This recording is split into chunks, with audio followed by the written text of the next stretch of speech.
Good afternoon dear student. जैसा कि हमारी सीरीज चल रही है design of steel structures diploma 6 semester का ये सब्जेक्ट है, हिंदी मीडियम इंग्लिश मीडियम दोनों के लिए। तो इसमें हम लोगों ने अभी पढ़ा हुआ था, ये कॉम्प्रेशन मेंबर है, इसके कुछ शेप और साइज देखे हुए थे कि कितने टाइप के सेक्शंस आपके होते हैं। उसी में आज हम लोग पढ़ेंगे। नेक्स्ट टॉपिक है अनुज्ञेय संपीड़न प्रतिबल क्या होता है। अनुज्ञेय संपीड़न प्रतिबल के बारे में हम लोग डिस्कस करेंगे। अनुज्ञेय संपीड़न, अनुज्ञेय संपीड़न प्रतिबल देखिए बेसिकली होता क्या है, इसको समझिए पहले आप लोग। देखिए अनुज्ञेय संपीड़न प्रतिबल ये होता है कि भारतीय मानक, इसकी डेफिनेशन लिख लेता हूं। भारतीय मानक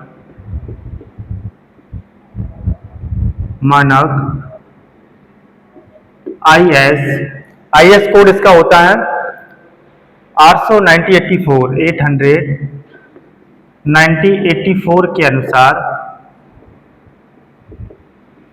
1984 के अनुसार अक्षीय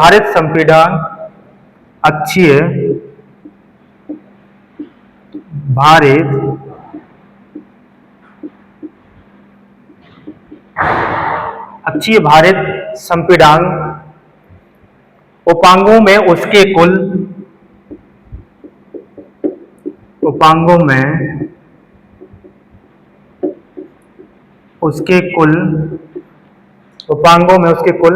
क्षेत्रफल पर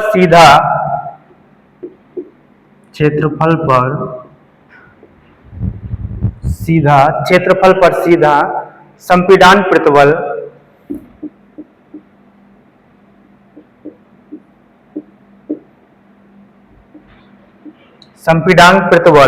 जो आपका होता है 0.6 Fy।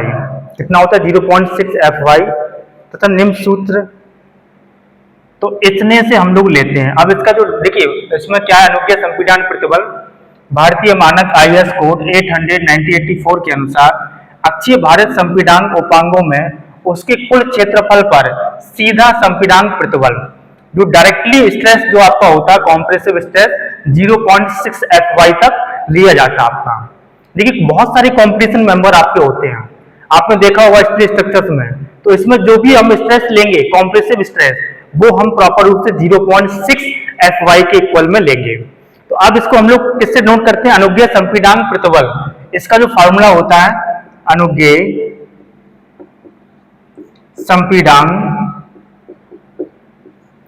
संपीड़ांक प्रतिबल जो आपका होता है वो इक्वल टू किसके इक्वल टू होता है? Sigma A X equal to 0.6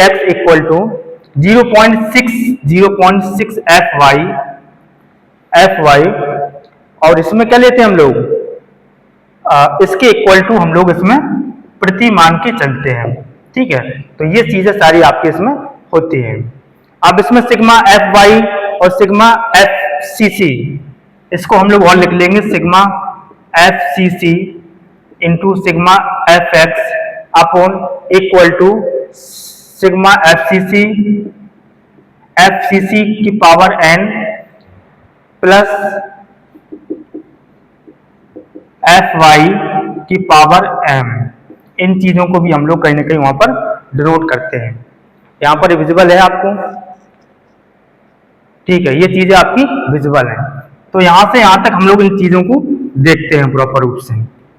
अब नेक्स्ट हम लोग इसमें देखेंगे, तो ये तो पॉइंट आपका हो गया अनुज्ञेय संपीड़ांक प्रतिबल। अब नेक्स्ट जो हमारा टॉपिक है बड़ा इंपोर्टेंट है आपका, design of single, analysis of design of single.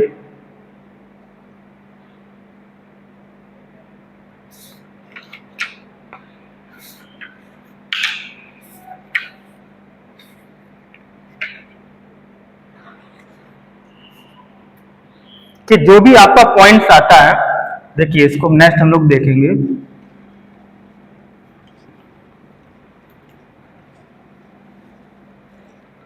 कि analysis and design of single,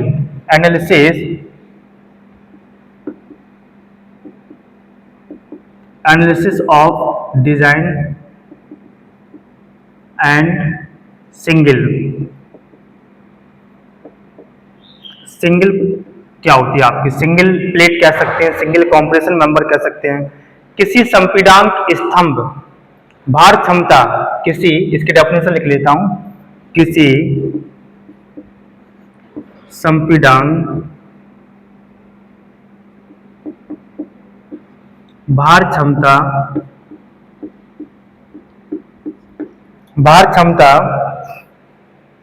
उसके तन्यता अनुपात एवं उसके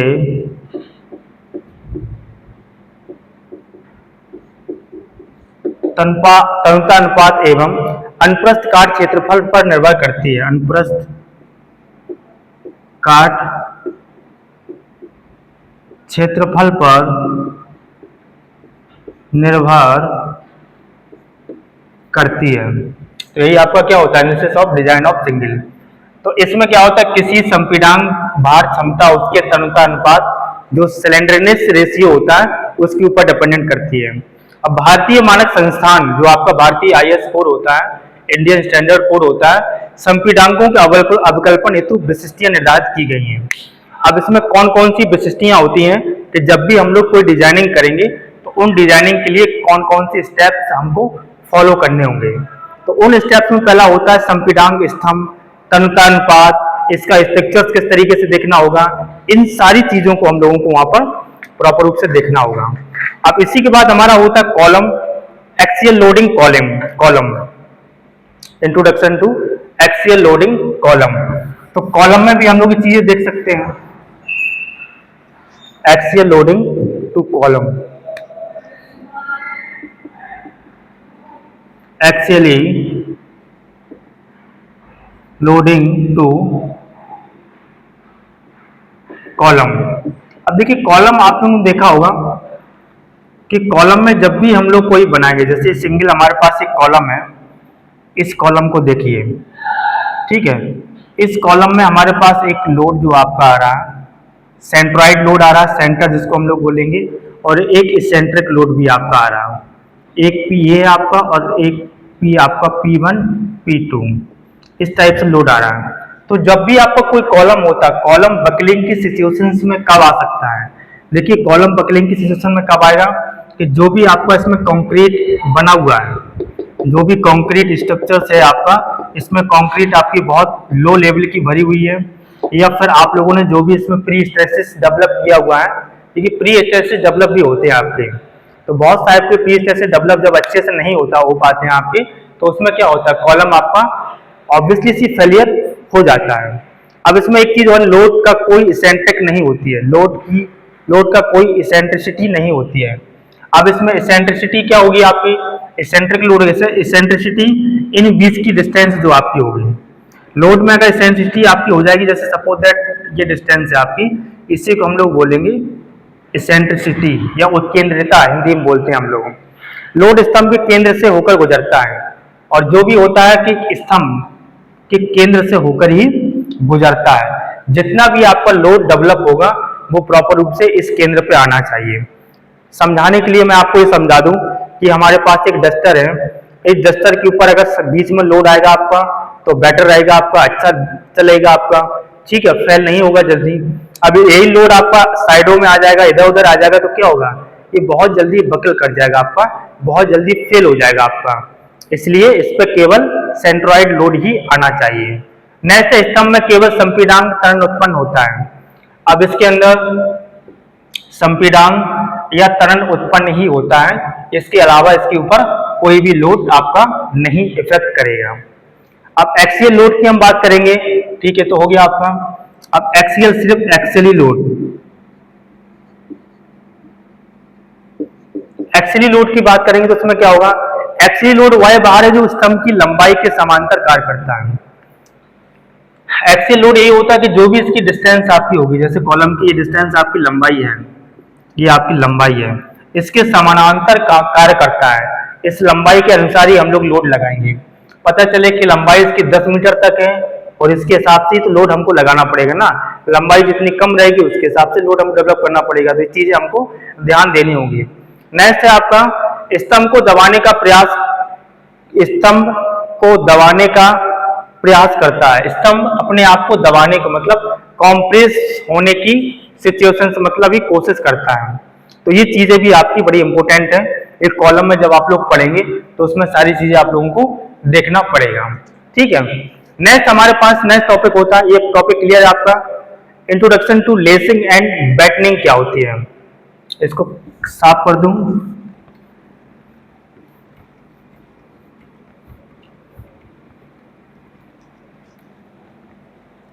इंट्रोडक्शन टू लेसिंग एंड बैटनिंग क्या होती है।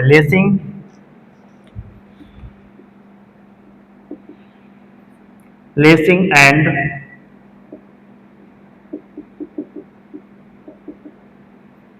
बैटनिंग क्या होती है किसी भी स्टील स्ट्रक्चर में। तो वह यदि खंडों के घटकों को प्रभावी रूप से बांधने के लिए की जाने वाली व्यवस्था को जालक पद्धति कहा जाता है।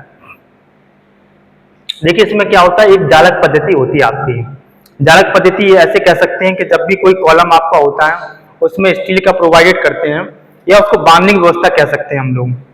जैसे हमारे पास ये कॉलम है बैटिंग लेसनिंग, जैसे एक ये स्तंभ आपका हो गया, इसको समझा देता हूं आपको क्लियर हो जाएगा कॉन्सेप्ट आपका।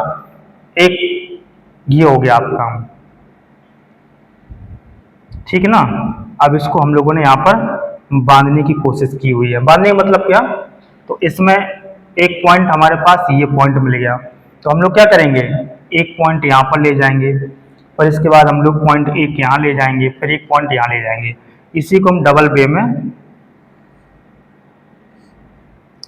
वे में ले जा सकते हैं। तो यही एक जालक पद्धति होती है। अभी बीच से सेंट्रॉइड होके क्या होता है, बीच सेंट्रॉइड होके ये कहीं ना कहीं यहाँ से गुजरता है, जो भी आपके पॉइंट टूटे हैं। अरे सपोज दैट हमारे पास दो कॉलम है, सपोज दैट मान लीजिए कि दो कॉलम है, ये जालक पद्धति होती है, इनके बीच में हम लोग एक स्टैंड लगा देंगे लेसिंग एंड बैटनिंग टाइप की, तो क्या होगा, ये प्रॉपर रूप से सदे रहेंगे आपके। जब सदे रहेंगे आपके तो क्या होगा उसमें, तो गिरने की संभावना बहुत कम होती है, उसी को हम लोग बोलते हैं लेसिंग एंड बैटनिंग। अब ये कई टाइप के होते हैं, ये दो टाइप के होते हैं बेसिकली, आप लोगों ने देखा होगा। एक होती है इकहरी जालक व्यवस्था, एक होती है सिंगल लेसिंग सिस्टम, सिंगल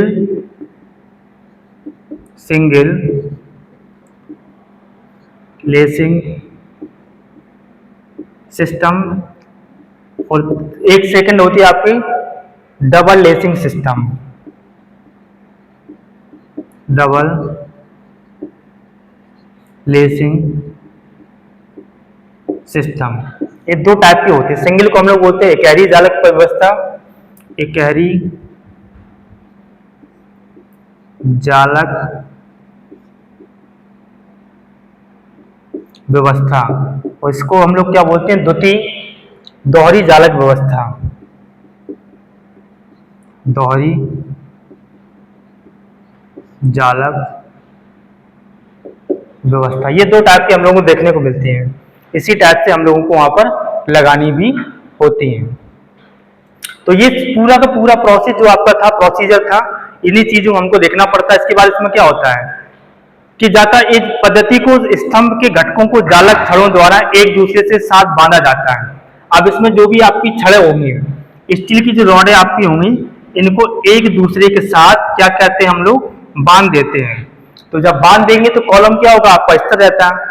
तो उसी स्थिर की अवस्था में जो भी पद्धति बनती है आपकी, व्यवस्था बनती है, उसी को हम लोग जालक पद्धति कहते हैं। अब इस जालक पद्धति में एक चीज और होती है आपकी, माना जाता है जालक पद्धति विशेष रूप से स्तंभ उत्केंद्रित बाहर आने की स्थिति में उपयुक्त है। अब इसमें एक चीज और है कि जब भी इसके ऊपर कोई इसेंट्रिक लोड आता है आपका, कॉलम के ऊपर, कॉलम प्रॉपर रूप से रखा हुआ आपका, उसके ऊपर लोड तो आई गई, सेंट्रॉइड भी होगी, इसेंट्रिक भी लगेगा लोड, और इसेंट्रिसिटी भी होगी आपकी। लेकिन हम लोगों को इस तरीके से जालक पद्धति देना है कि इन बैलेंस टाइप से ये चीजें ना हो पाए। तो आज का टॉपिक सिर्फ यही था आपका। देखिए इस चैप्टर में डिजाइन ऑफ स्टील स्ट्रक्चर में बड़े इंटरेस्टिंग टॉपिक आपको देखने को मिलेंगे, इसमें न्यूमेरिकल पोर्शंस भी देखने को मिलेंगे। बट अगर आप इसको सीरियसली अच्छे से पढ़ेंगे तो इसका प्रैक्टिकली भी अच्छा खासा यूजेज होता है। जब आप लोग फील्ड लेवल पर जाते हो, कोई वर्क करते हो, तो उसमें ये काफी यूजफुल है आपकी, ये देखने को मिलती है आपकी, इन चीजें देखने को मिलती हैं, तो आप लोगों के लिए बड़ा बेनिफिट रहता है। ठीक है, तो ये एग्जाम की कॉन्ट्रीब्यूशन बेटर है, और एग्जाम के साथ साथ आपका कॉम्पिटेटिव एग्जाम के लिए बेटर है। चलिए ठीक है, अगर वीडियो आपको अच्छा लगा करे, हम लोग आप लोगों के लिए इतनी मेहनत कर रहे हैं, तो आप लोग भी अच्छे से इसको देखिए, समझिए, और जो भी डाउट्स हो आप कमेंट करके जरूर बताइएगा, ठीक है। और ज़्यादा से ज़्यादा लोगों तक ये वीडियो भेजने की कोशिश कीजिए। Okay, thank you.